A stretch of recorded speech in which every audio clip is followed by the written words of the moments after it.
You go out to train your intervals with the mindset of no pain, no gain. You leave your soul on the track. You finish your last repetition collapsed on the ground, wanting to throw up and feeling like your heart is about to explode. You think that this absolute agony is the only way to build a bigger engine, improve your VO2 max, and run faster.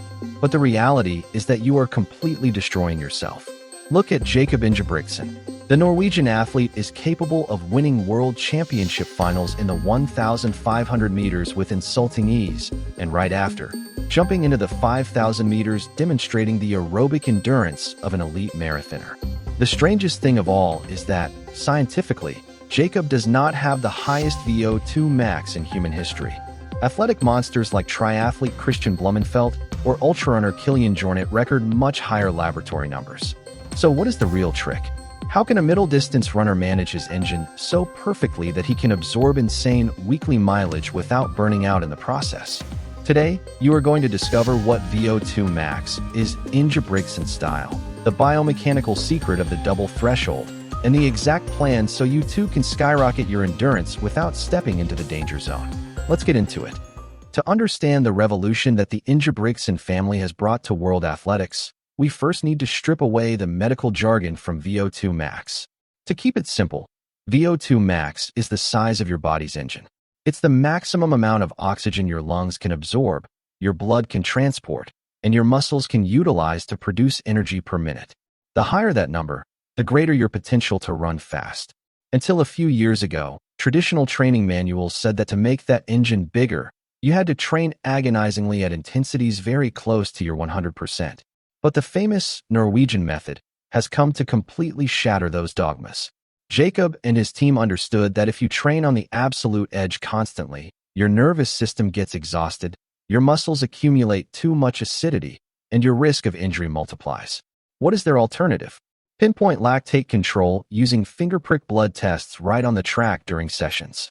Jakob spends hours and hours training right below his anaerobic threshold. He manages to expand the walls of his engine and build thousands of new blood capillaries without stressing his joints. He isn't looking for the fire of agony. He is looking for the precision of the threshold zone. Here we reach the technical core that is going to change how you plan your running, the double threshold. While a traditional runner crushes a hard interval session on Tuesday and spends Wednesday completely destroyed, the Norwegians do something that sounds absolutely crazy. They train intervals in the morning, and then they do intervals again in the afternoon. How is it possible for Jakob to do this without ending up in the hospital? Because he controls his paces obsessively to avoid accumulating excessive fatigue. In the morning, he might do 5 repetitions of 6 minutes at a very controlled threshold pace, keeping his lactate levels below 2.5 millimoles. He rests, refuels, and in the afternoon he returns to the track to do 20 repetitions of 400 meters a tiny bit faster, but never crossing the 3.5 millimole line. What impact does this have on his VO2 max?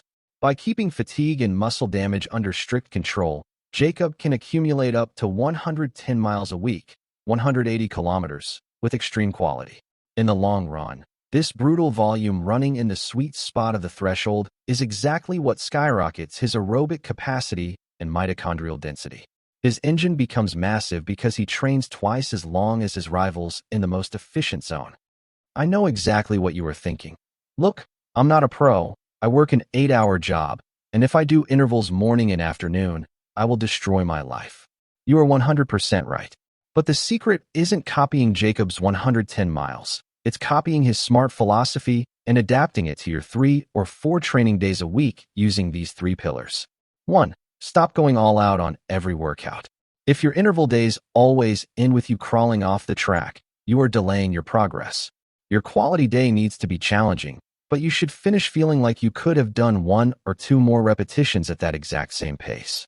If you overdo it, your body will take 3 days to recover and you will lose consistency. 2. Prioritize long intervals at threshold pace. Instead of obsessing over short 200 or 400 meter repetitions at maximum speed, looking for quickness, get your legs used to long intervals. Workouts like 3 by 2,000 meters or 4 by 1,500 meters at your estimated 10K race pace, while controlling your breathing, are the ones that will truly expand your VO2 max. 3. The power of active recovery. The Norwegian method heavily relies on very, very easy recovery runs. On the days you have an easy run scheduled, drop your heart rate deep into zone 2. Running slow and comfortably clears residual lactate and helps your engine absorb the quality work without piling up fatigue. At the end of the day, science proves to us that a high VO2 max is just the size of your potential, but control, consistency, and respecting your body's thresholds are what actually get you across the finish line, smashing your personal records. The pavement doesn't reward the person who suffers the most on a single day. It rewards the person who trains with the most intelligence over months. Now it's your turn, and I want to open up the debate down below in the comments section. Did you know about this famous double threshold method from the Ingebrigtsens? Or are you the type of runner who goes all out and on fire on every single workout of the week? Tell me about your experience, and I'll help you dial in your interval paces. If this physiological breakdown helped you out, smash that like button, subscribe to the channel so you don't miss our next smart training session, and I'll see you on the track.